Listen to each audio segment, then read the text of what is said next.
trust and how does it broaden the mind of all the various players?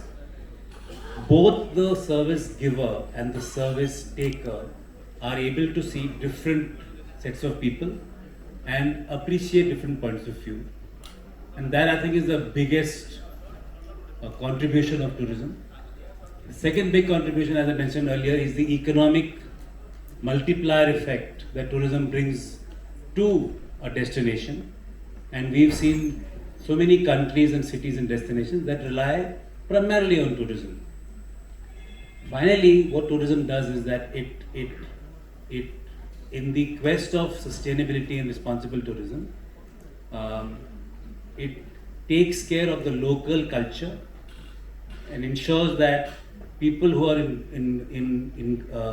engrossed in the local trade, whether it is cuisine, handicraft, etc., all these people also begin to generate an economic livelihood and create a very harmonious ecosystem for the society at large. So that's what I feel tourism does, and I would like others to bring in their points of view.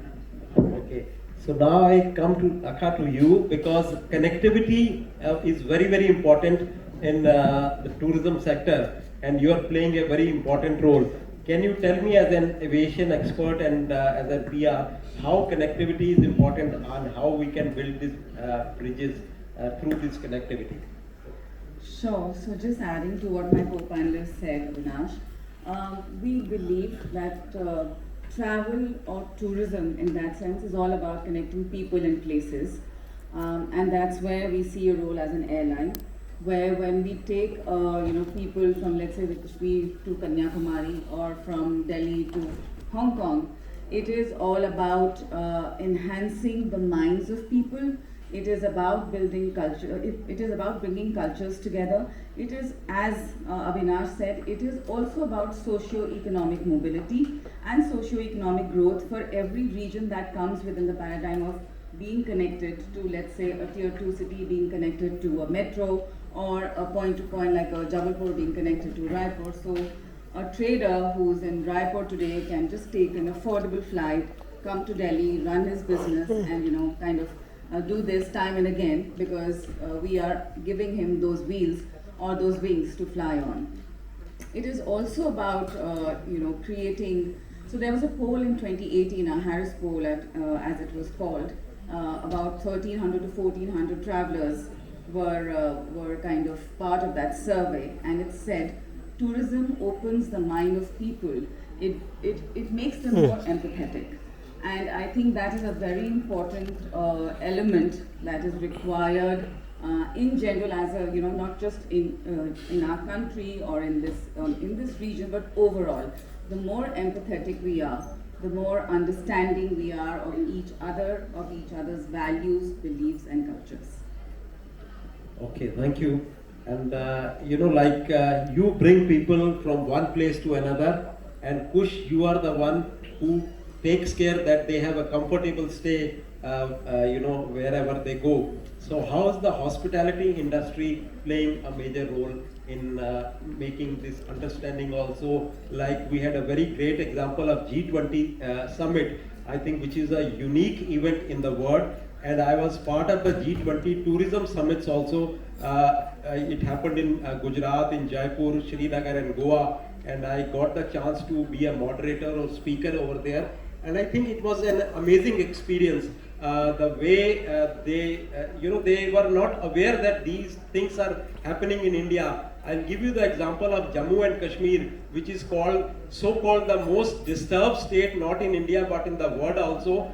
But they are getting maximum number of tourists. Now 80 flights are landing every day in Kashmir, which is the third busiest airport in the world, which our no media is telling in the news that Kashmir is getting so many tourists every day. And the Jammu and Kashmir tourism department has set an example not for India but for the entire world, that even after the pandemic, even called the disturbed state, they can get maximum number of tourists in the last 1.5 years.